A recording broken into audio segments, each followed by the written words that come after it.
Warriors around, don't get caught in the mosh pit. Fuel to the fire, ain't nobody can stop it. Trouble in my city, but you know I'm across it. Got a 40 on my hip and I'm liable to spark it. Throw down these hits, my click is indivisible. I aim, you duck, I squeeze, now you invisible. I'm not afraid of getting physical. All these different chemicals are fogging up my visuals. Bloods on my hands, got slugs on my gunners. Yo, we notorious, we ain't no runners. Bloods on my hands, got slugs on my gunners. Yo, we some warriors, they ain't called gunners. Bloods on my hands, got slugs on my gunners. Bloods on my hands, got slugs on my gunners. Put on my sweat, put on the beat, put on the map, put on my team. Take out every motherfucker in between. Know what I mean? Better myself, better my aim, better my rep, better my name. Killing rappers on my hang, I'm running chains for the fame. Never thought I would it, now I'm running. You don't wanna follow me, I'm also looking for.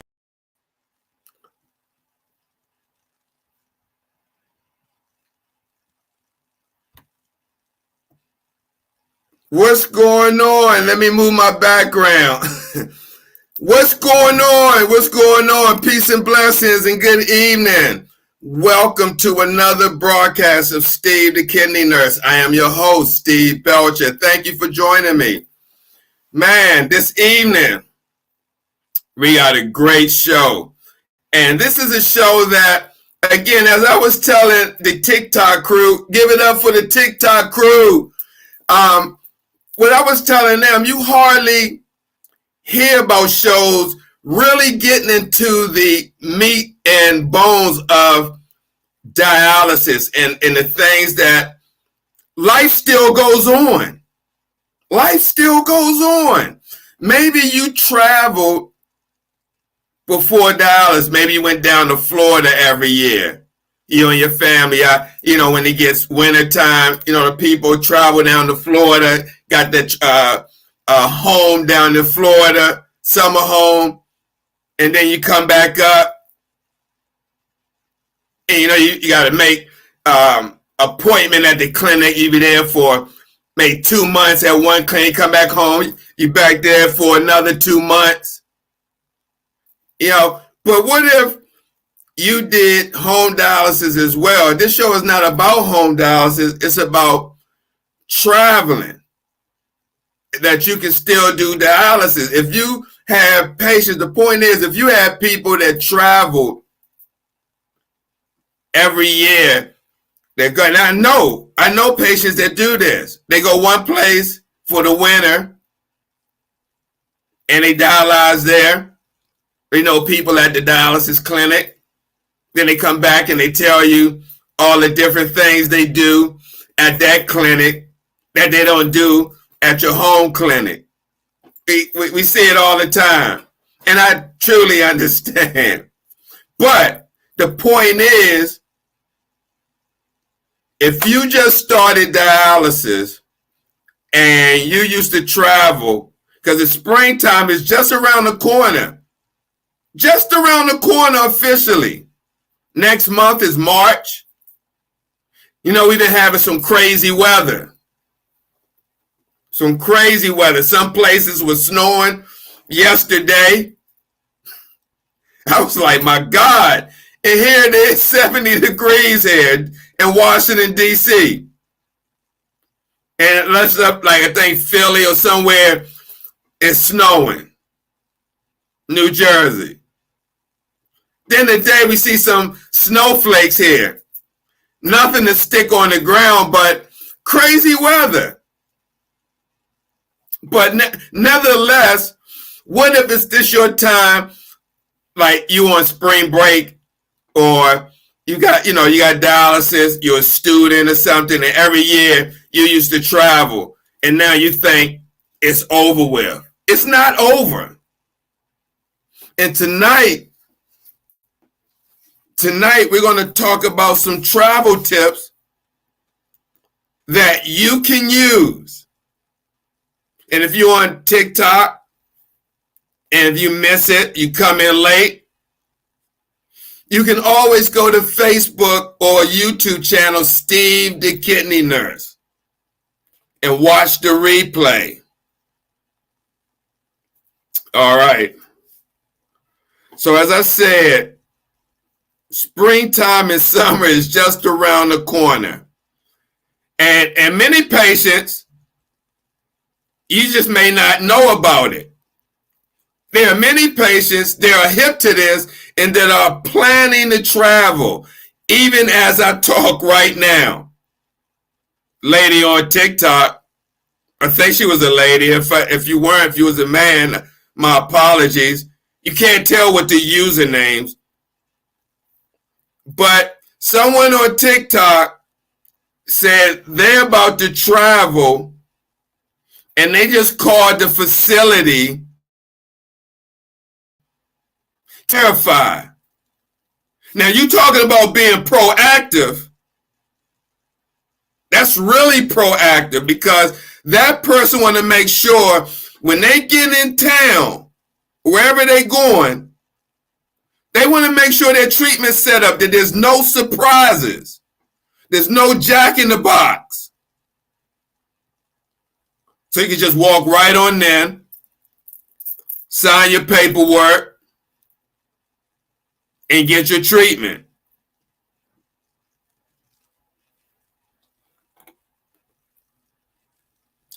A lot of patients think that you can't do this. You can't, even if you're on PD, home dialysis, or in-center, you can travel. You just got to make sure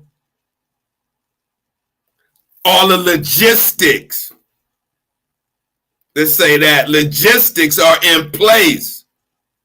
You say, Steve, God damn, man, why you using these big words? What do you mean logistics? You got to make sure everything from your orders, they got the chair time for you, wherever you want to go. Is it close to the unit?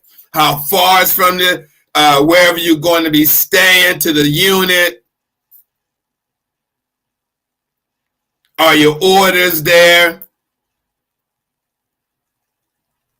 Is everything set in motion? So when you get there, again, there's no surprises. You may want to go on a to Bahamas, Dominican Republic, Mexico. You can do that. But just know if you go to those places, Medicare is not going to foot the bill. Like they say, I'm going to keep it 100. Medicare is not going to pay the bill. So you got to make sure that you have some mucho money. It's maybe not a lot. I just seen a video of Salo Effect.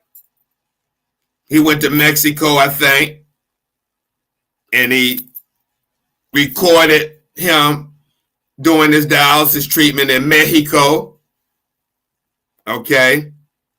Maybe not everybody can do that, but the point is you can. And it may not be that expensive. However, if you go to a third world country, are you going to trust the dialysis over there? And that's a person, I'm not throwing shade, but just know the water system and everything else, the federal qualifications for the water may be a lot different than the United States. So you got to keep that in mind. But you may want to go to a family event, like a wedding, graduation, family reunion. You may work that requires you to travel away from home. You're like, oh my God, I can't even travel for my business now. Yes, you can. I had some patients come up to me asking they still, but you can't wait to the last minute. You cannot wait to the last minute to make these, try to make these appointments, because the other facility may not have the space at the time that you need it. That's why they say 4 to 8 weeks in advance. At least 4 weeks. I've seen some patients try to go at the last minute. And they couldn't. They had to end up going to the emergency room at the other city where they went because they couldn't get a space. Then you got some patients that got lucky, paid out of pocket. But not everybody can do that. So if you have to travel due to an emergency, you want to go to a family reunion, you want to go to a graduation, you want to go visit your brother, or you just want to travel and get away, like on Southwest, the getaway option. You can do that. Just make sure you plan ahead. Even if you had a transplant, you can travel, but if you just have one, they may tell you to restrict you on when you can resume travel.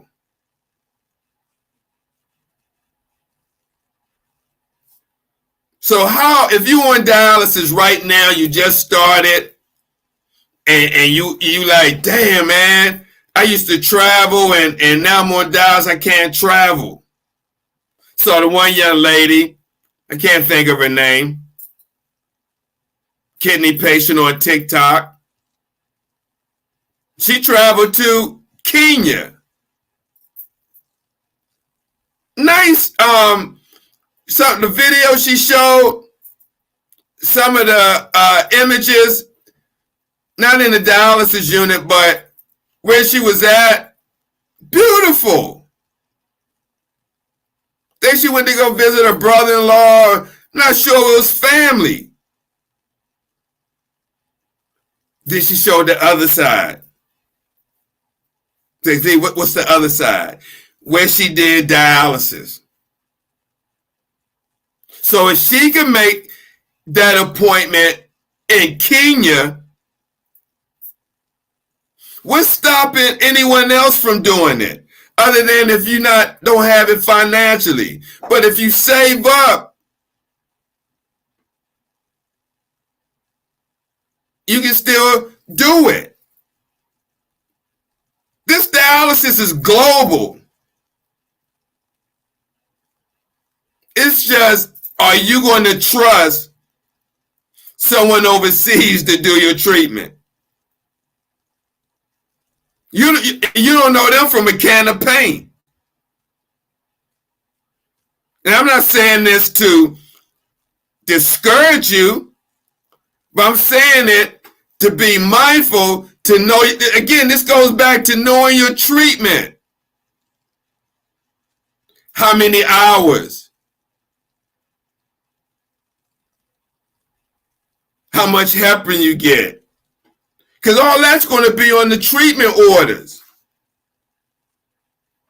But you go overseas, again, Medicare doesn't pay for that. You want to make sure you have that paperwork with you. Usually in the clinic, you go to outpatient, you start the process if you want to travel by going to the social worker. That's how you begin this process. And then they gather the information. You tell them where you're going, how long you're going to be there. They're going to find a facility that's close as possible to wherever you're going.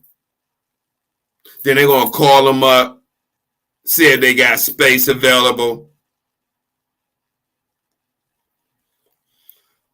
And then they say, okay, we got the space. Then they're going to send over some lists, like this thing, that all the stuff that you're going to need. And I want to tell you, it's some stuff. Okay? But it's not like you can't get this information. So most dialysis centers require the following information in order to assess your health and plan for your treatment with them. That information includes the dates you need dialysis treatment. What dates you going to be there? When do you need your name and address? Who are you? Your medical history and recent physical exam reports. Those physical exam reports are very important, and one should have a copy for themselves. Everything that I say in here that requires a form, you should have a copy of your own medical records at home. Again, get a binder from Family Dollar, from Walmart, the skinny one. And just put a hole punch in and put it in to build your chart. Your recent labs, they're going to need that. Recent EKG. How many patients had to go somewhere and they need an EKG? You're like, we can't find it. Now you got to go to the doctors to get another EKG. That's why I say you keep a copy, then you wouldn't need to do that. And there's plenty of patients that keep copies of their medical records. Used to have this one guy, dialysis patient, he used to own a video store. Right, Steve, what the hell does a video store has to do with this? It has a lot to do with it. This guy owned a video store, so he used to categorize his movies. Categorize, knew where they had, everything, what he had. And then when he got sick, and he had lupus as well, he turned that into categorizing what was going on with him. So I can't think of the guy's name. He used to always bring the book with him. Because if you needed some information, all you got to do is flip the book open and go to the date or whatever. Boom, here you go. Like, damn. Look, I ain't never seen no patient with information like that, man. He's like, yeah. See, I own a video store. And I was like, oh, okay. A lot of people may not have that type A personality. But even if you don't, hear me right now, should ignite you to build your own medical record. Even if you don't travel. Something that you can have and your family can have, list your medications in there. You got that section of medication. Your physical and history. Your lab work. So each month when you get the lab report from the dietitian, you put it in that book. Now you can flip through it chronologically and see how you improve. Like 2 months ago, 3 months ago, maybe your phosphorus was sky high up to 9.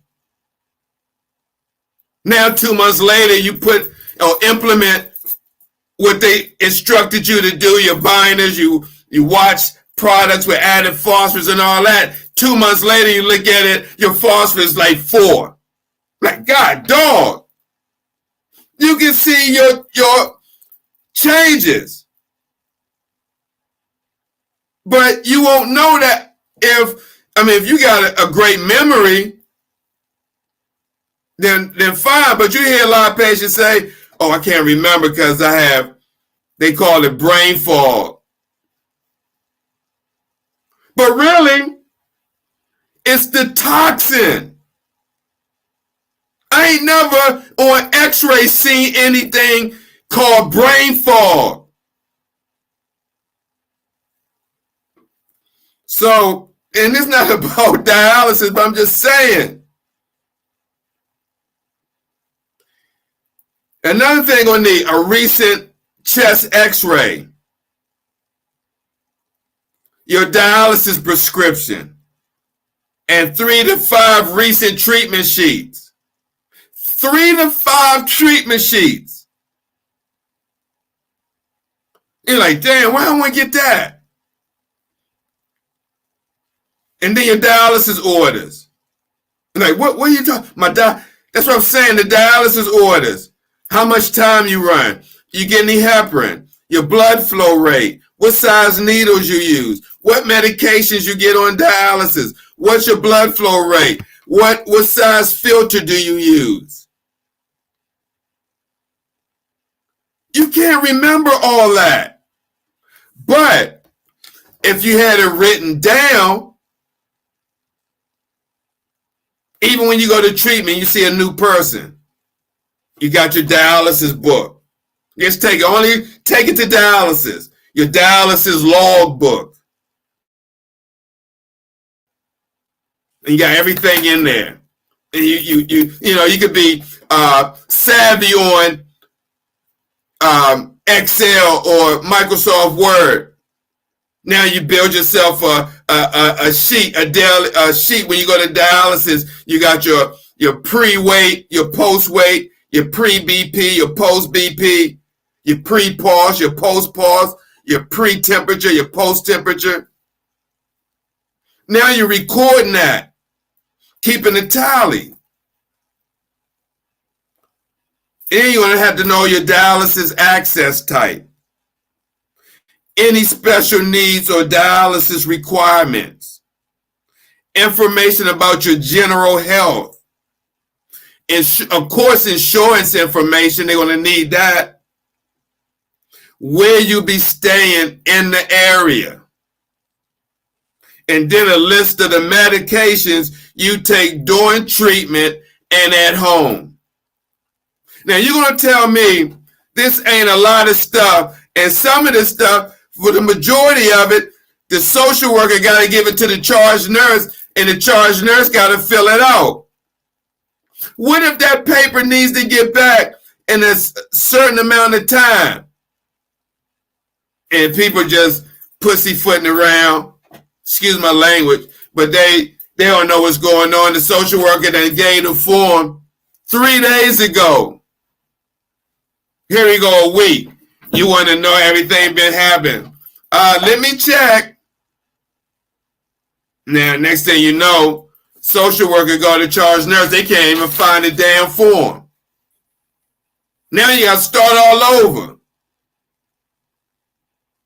That's what I'm saying. If you had this information, you wouldn't have to worry about these people in the clinic getting your information to the other place. You do that crap yourself. At least you know that it's getting taken care of. You ain't stepping over nobody's head. Don't think that. Shit, you want to get to where you want to go. And you got people playing around, not taking this shit serious. And you trying to live your best life in spite of having kidney failure.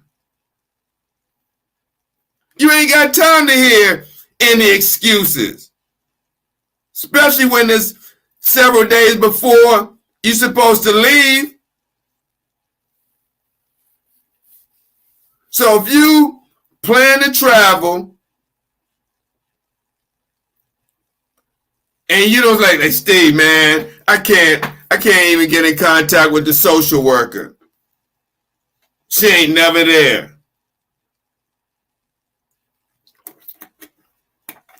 You can go to Medicare.gov compare. Medicare.gov/compare. COMPARE. That compares dialysis clinics. But not only that, if you plan on traveling, and you can Google dialysis clinics, wherever you're going. But if you want to see or get a rating and see how the government rates these units, go to Medicare.gov. Dialysis compare. It compares the dialysis clinics. But I say all this to say, you can initiate this search yourself. All right, so don't let them say you can't travel or shoot you some bull crap.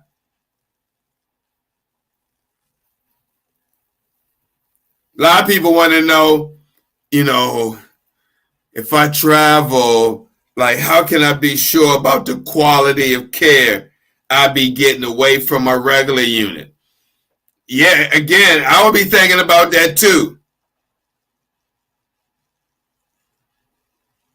I'll be thinking about that too. Especially if you go over to DR somewhere and you want to do dialysis. These are some of the questions you may want to ask when you're making the arrangements for dialysis. Does the center do reuse? Because they out there still doing reuse. He be like, Steve, what are you talking about, man? What the heck? Reuse what? Be like, reuse what? I'm talking about reusing these filters, fam. Reusing these filters. You may go to one of these countries and be there for a week and maybe do 2 or 3 treatments, and that clinic may only do reuse. Remember, you're not in the United States anymore. There's no option to use dry pack. It's reuse or no dialysis. So if you want to know if you're getting quality care, see if they do reuse. Do the center reuse the bloodlines? Because some places reuse bloodlines. I mean, like, Steve, man, you crazy. Are you for real? Yes. And the reason why, because they don't have the money to keep buying supplies. If you're over in Kenya or wherever, and the government doesn't pay like they do here in the United States,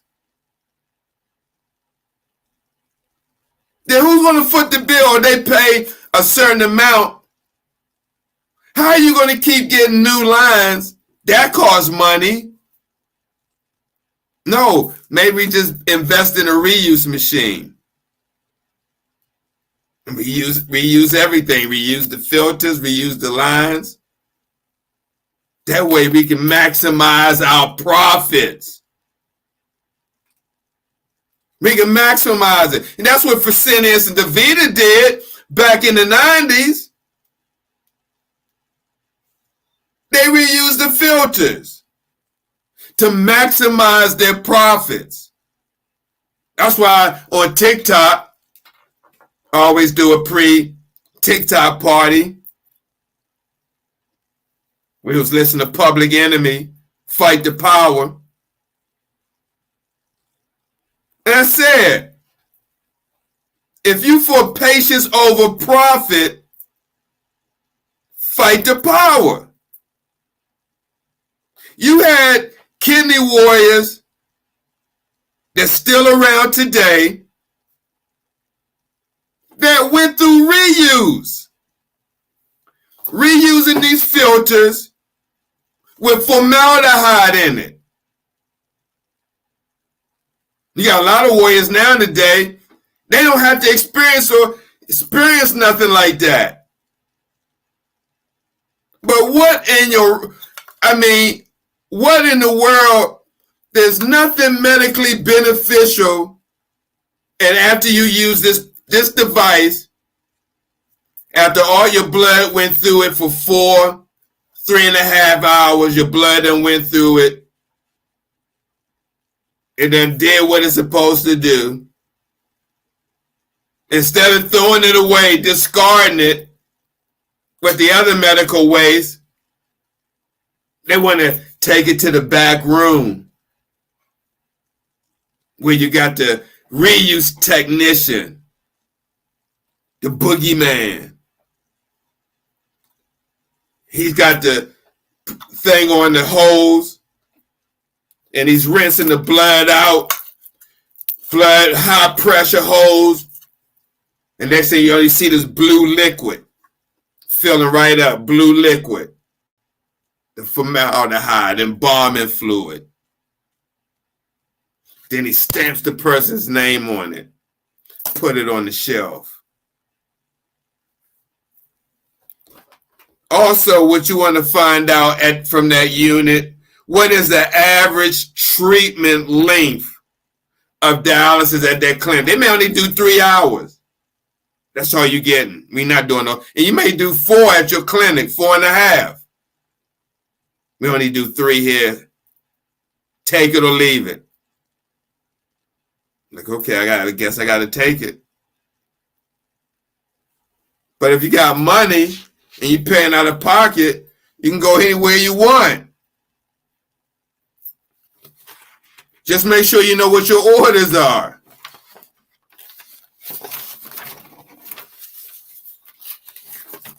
Some other questions you want to ask.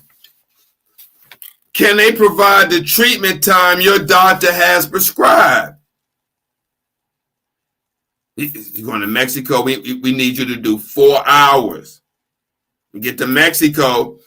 No, senorita, we only can do 3 hours. Okay, I take it. You also want to know, what are the hours and days of operation? What in case they're not open the days that you need treatment? Or what if they're not open on the days you need it and you want to go on an adventure or excursion? Most of the time, traveling patients are placed on an evening shift,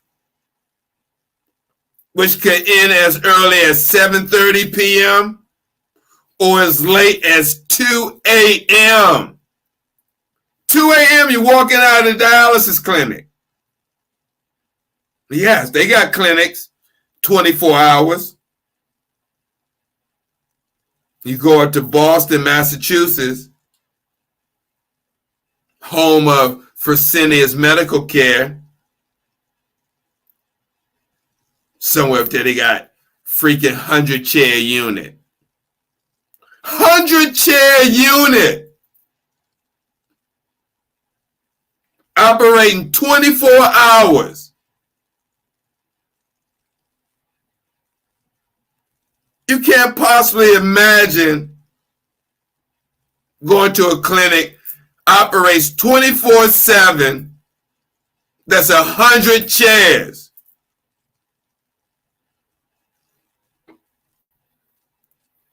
Also, you want to know what types of dialyzers, what type of filters they're using. You may be allergic to the filters they use. You won't know until you get there. And that's not something you want to find out. You don't want to get on the machine at another unit. They may be using the Nitro dialyzer. This is the Optiflux from Fresenius.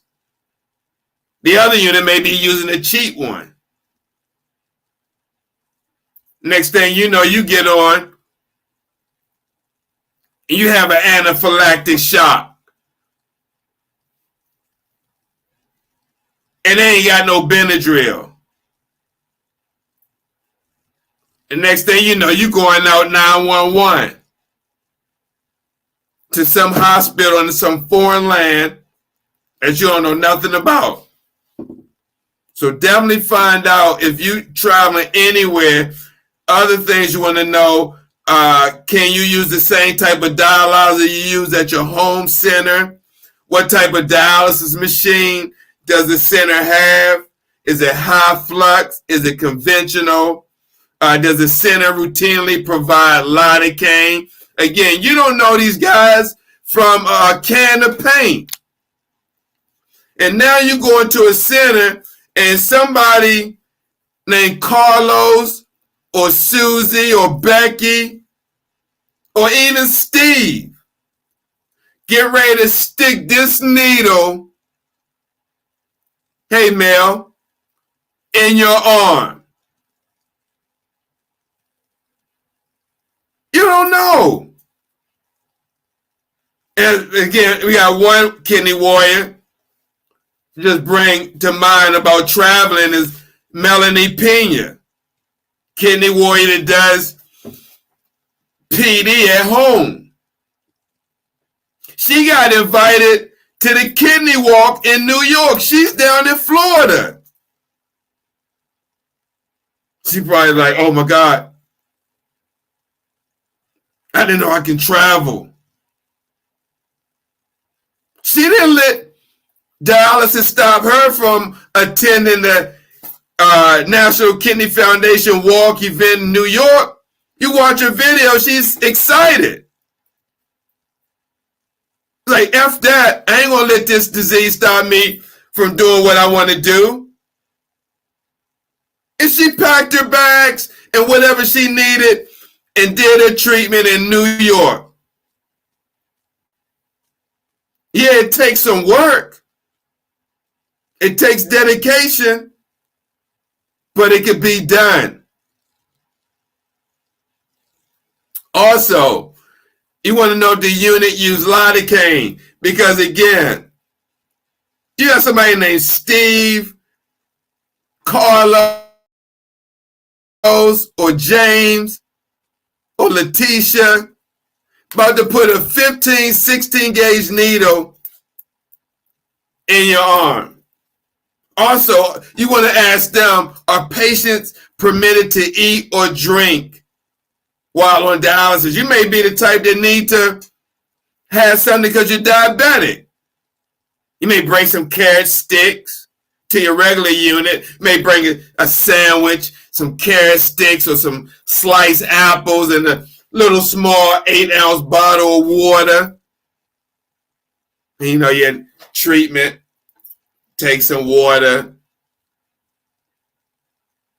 Get ready to eat your sandwich. Make sure you have your binder. So you got to take the binder when you eat the food. You don't take the binder before or after the food. As soon as you put the food in your mouth, you put that binder in your mouth. That's how it's most effective. But they may not let you do that. That's why you got to call and find out these questions. Maybe you want to ask if you got an ice machine for patients. Back in the 90s, you had a lot of clinics, a lot of DaVitas used to have ice machines. Then it got way out of hand. I said, Steve, how did that get way out of hand? Well, you got here in Baltimore, you had a DaVita that had an ice machine. You had patients come down on the days they didn't have dialysis with one of those plastic bags you get out of grocery stores, or the pitcher when you in a hospital, the water pitcher. Yeah, they come down to the dialysis clinic, and it's not even their day to do dialysis. You working, setting up. And this is a clinic that had the window, so you can see out the patient sitting in the lobby. And you looking, setting up, and you see a patient come in that's normally TTS, Tuesday, Thursday, Saturday, and it's Monday, Wednesday, Friday, and you see them going like, what the hell is going? What's the name on the schedule? Then you go to the schedule. You're looking on the schedule to see if you see that patient's name. What are you doing down here on Monday, Wednesday, Friday? And then you see him go to the ice machine, go outside, go out to the lobby. Hey, so-and-so, what you doing here? Oh, I just came down and get some ice. What? You came from home all the way to a dialysis clinic to get ice. Yes. And that's unfortunate, and that's not funny, because when you look further and deeper to the situation, the patient don't even have ice at home, let alone have any money to buy any ice. So these are the type of patients that you can run into. And even though it has nothing to do with finding out what the other units have, this just gives you a day in the life of dialysis patients.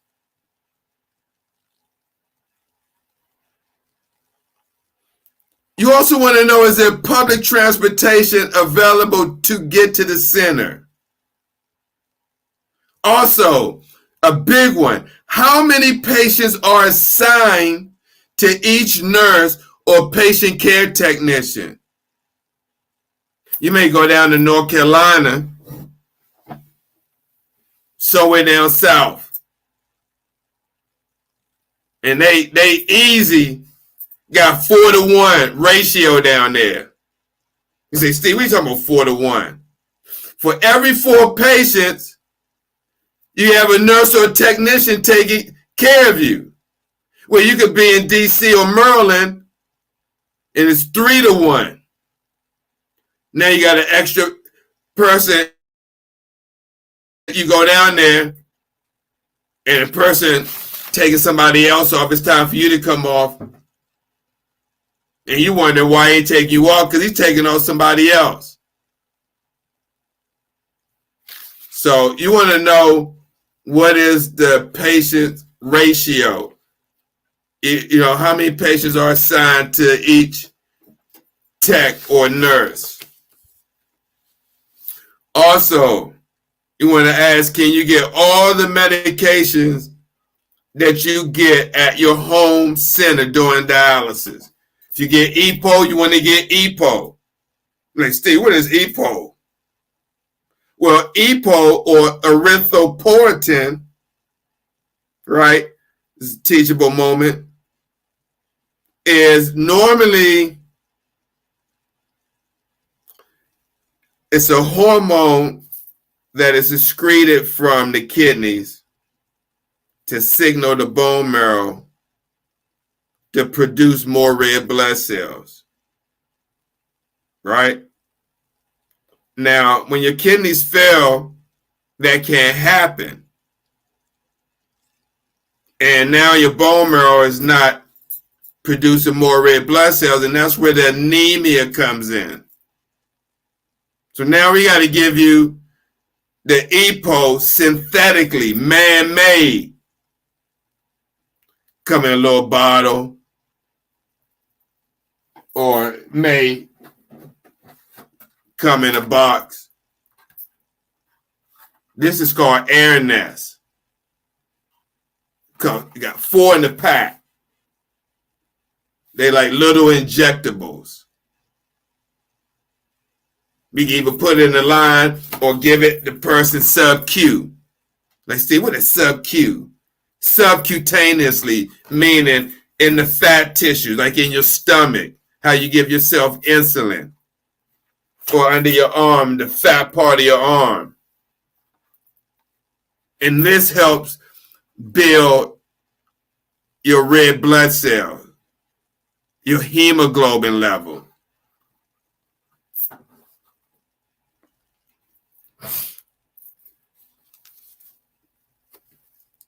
So even if you do home hemo,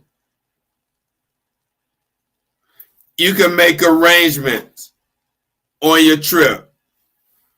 You see some people riding in the camper with their next stage machine.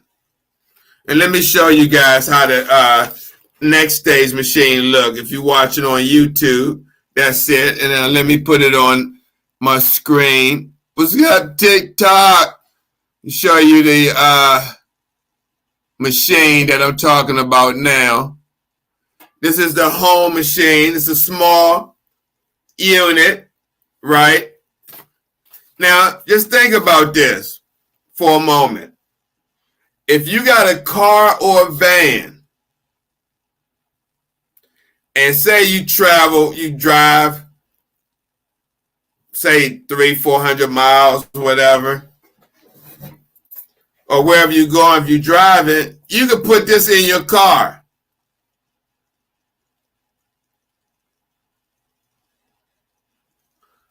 This is also the other car.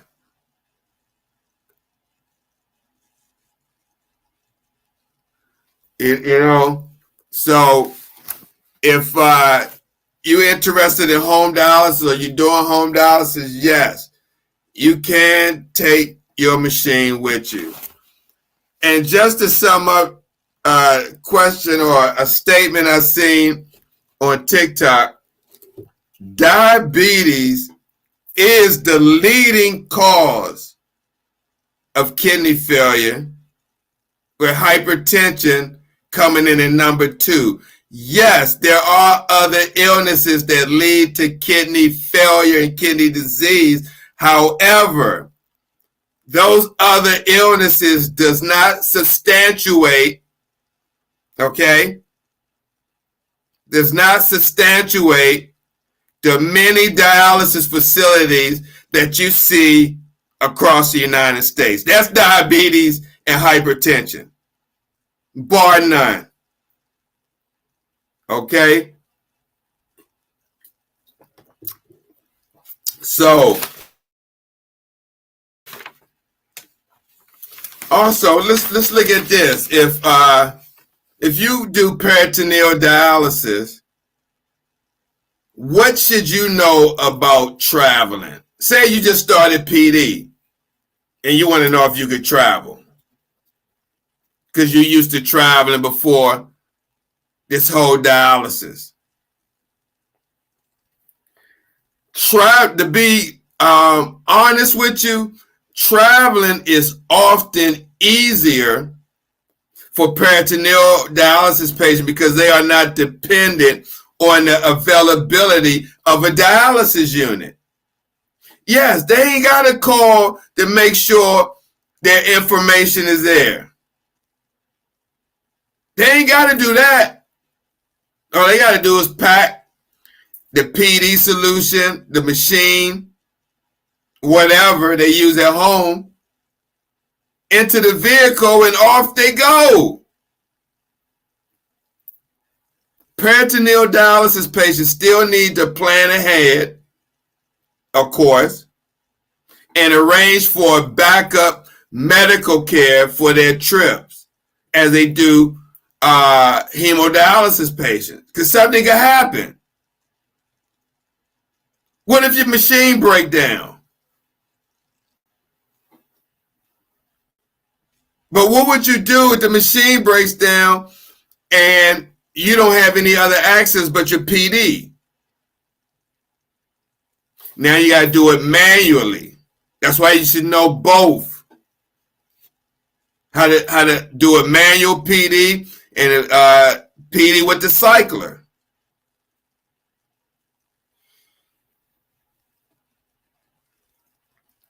So CAPD patients should carry enough supplies for the length of the trip, plus some extra supplies in case of a problem. It may also be possible to arrange for delivery of those supplies to your destination for longer stays. A lot of times these companies will ship your supplies to your destination. Make sure those supplies have arrived before you leave on your trip. Also, CAPD patients need to plan for adequate clean space where you may do that exchange. You want to just make sure stuff is right when you set up. You may be someone right now watching that already does this. You got your sanitizer, your wipes, you ready to go. Your bleach rags, whatever. So if you go into a bathroom in a hotel, you're going to make sure everything is wiped down. You're not going to leave chance to the maid.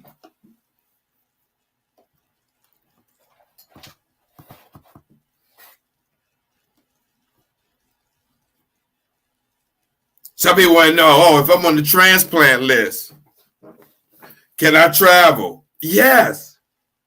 Yes, you can. Just let the transplant coordinator know about your travel plans.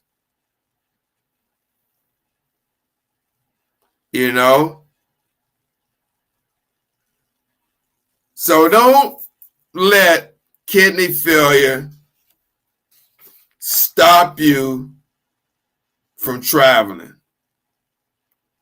Your insurance, now, some people may ask the question, will my insurance cover treatment during travel?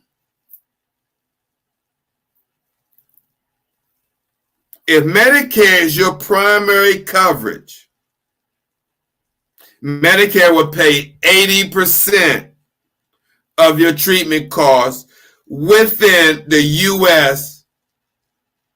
and its territories. Let me repeat. If Medicare is your primary insurance, they will pay 80% of your treatment costs within the U.S. and its territories.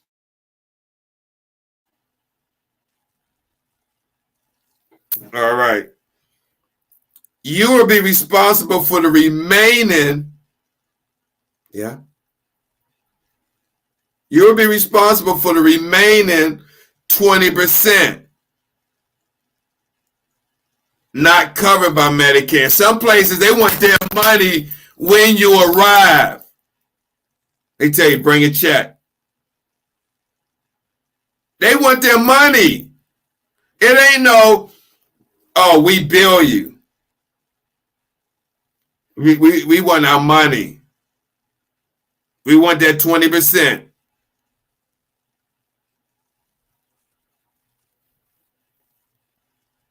If you have secondary insurance, though, it may cover that 20%. You may have a Medicare Gap plan. You may have Medicaid. However, you may have to pay this 20%. They call it upfront. And then you bill your insurance. They get their money back.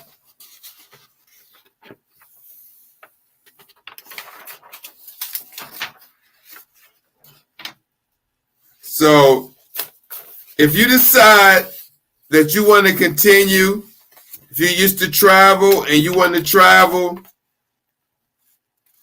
you can do that.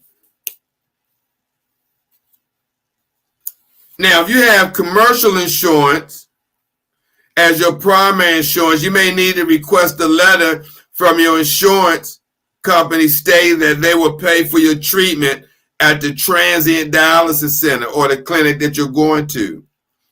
Some commercial insurance will pay for the dialysis outside of the U.S. Transient dialysis centers will often call and verify the coverage themselves. They want to make sure that, like, is this card okay? Again, be sure to allow enough planning to make these arrangements. Don't wait till the last minute. Then you may have a doctor's fee. You know how they attach these doctor fees? You look at your bill like, what? Doctor fee? May be also charged by the transient dialysis facility that you go to. They may try to slip it in on you. So be sure to ask what portion of this charge will be your responsibility. So before I end this, let me give you, if you do decide to travel, right? If you're on dialysis, don't forget these tips. Okay? Don't forget them. 1, hand carry. Take it in your hand. Hand carry essential medical information, your medicines and other medical supplies in case of the unexpected, such as loss of luggage. 2, bring enough of your medications to last for your entire trip, with enough extra to deal with possible emergencies. Also carry written prescriptions, just in case. 3, if you need extra assistance boarding a plane or a train, Inform personnel when you check in so they can give you special instructions. Number 4, if you are planning to travel by plane or train, make arrangements, if you can, for any special meals such as low salt, low fat, or diabetic at the time you make reservations. That's if they still serve these meals. If you're going like to Dubai or you're going overseas, okay? I don't know if you still get meals in the plane traveling from here to California. I don't know. They may have sky meals. But you know those meals are loaded in sodium.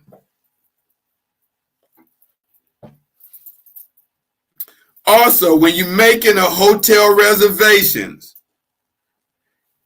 you can request first floor room or a handicap accessible room if stairs or distance are a problem for you.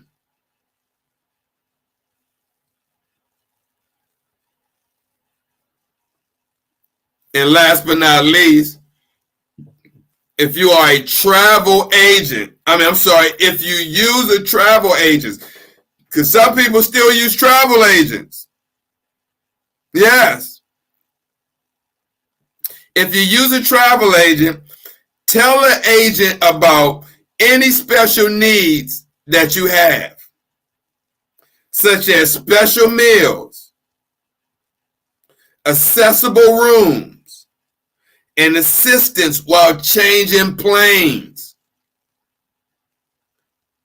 The agent can also give advice or advise you about special consideration regarding safe transport of dialysis supplies while traveling to foreign countries. So just like you see people taking their golf clubs and all this other stuff on the plane, you see these big cases. You can do the same thing with your machine. But again, it's going to take a lot of work, but it can be done. So if you got any questions about traveling, you want to go somewhere, reach out to your social worker. So if you have any questions, like what do you need, what information that you would need or the other unit would need, so to safely provide dialysis for you, if you can't get that information, reach out to Steve, the kidney nurse. I'm a hub of information. But if you don't reach out, I can't give it to you. And if you want to sow a seed, that's on you. We do take donations.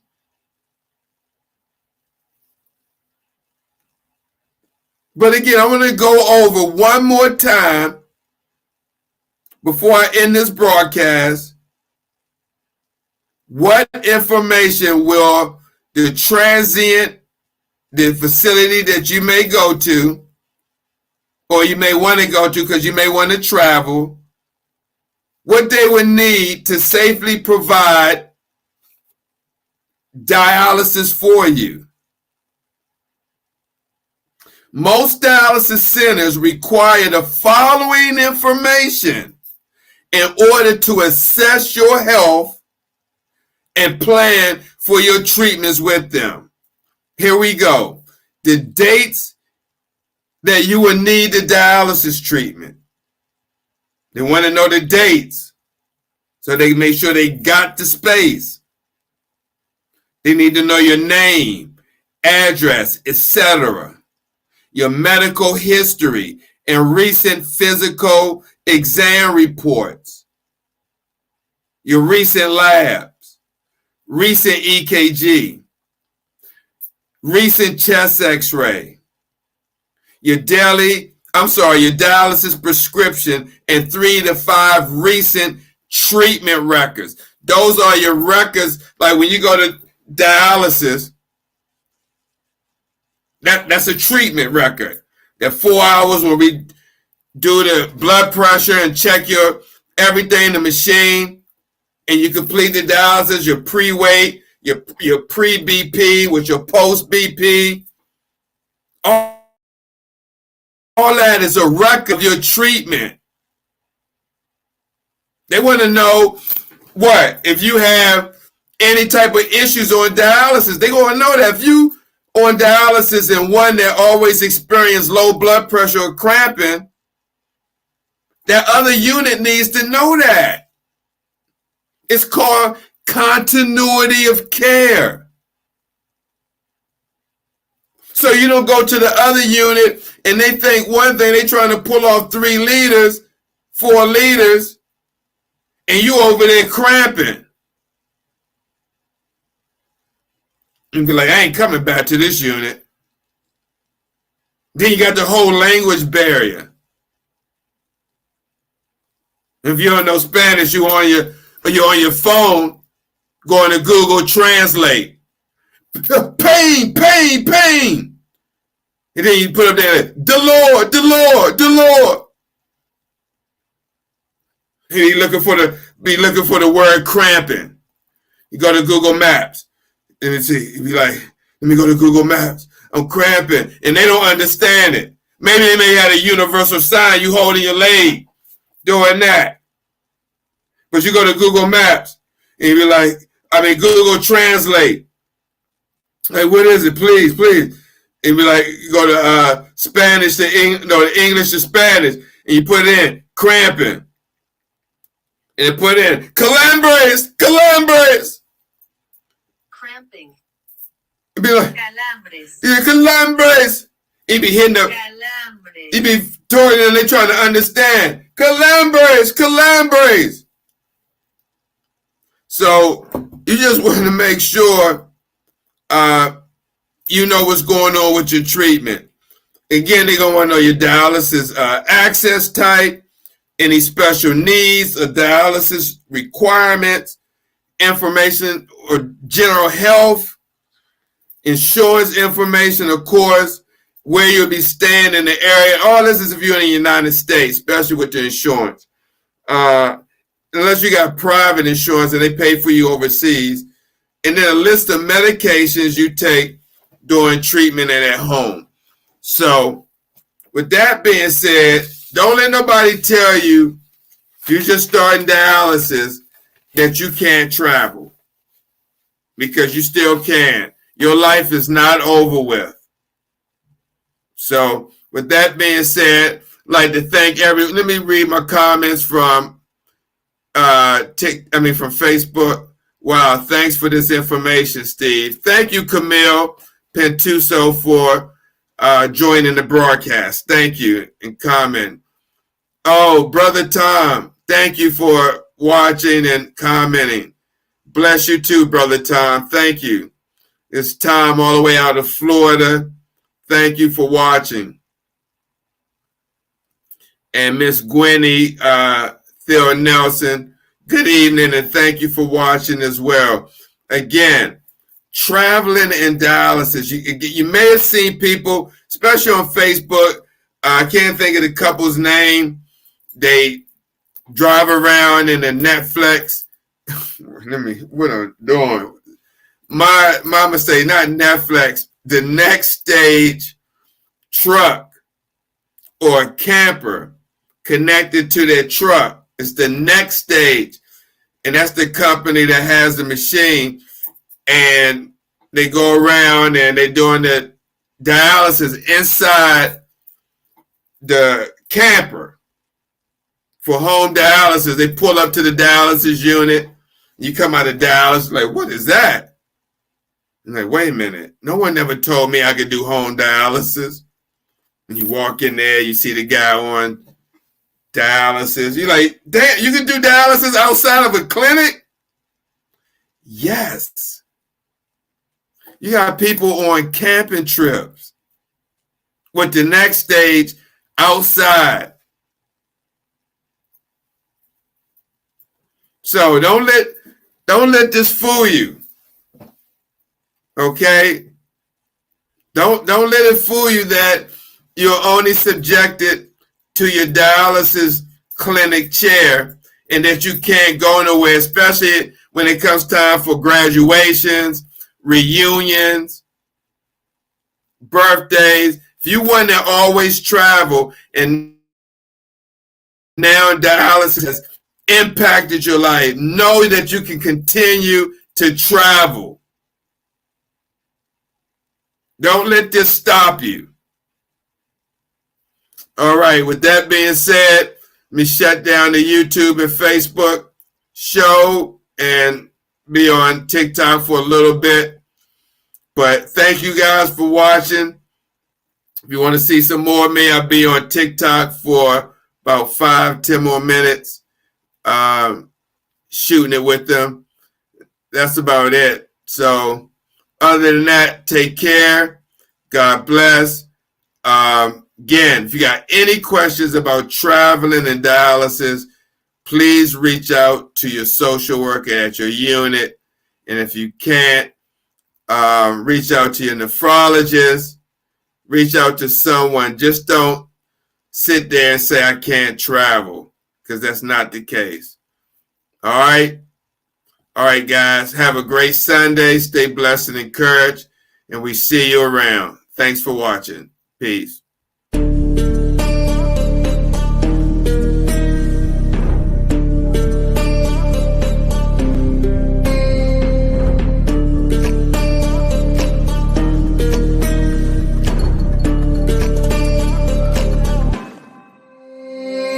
Warriors around, don't get caught in the mosh pit. Fuel to the fire, ain't nobody can stop it. Trouble in my city, but you know I'm across it. Got a 40 on my hip and I'm liable to spark it. Throw down these hits, my click is indivisible. I aim, you duck, I squeeze, now you invisible.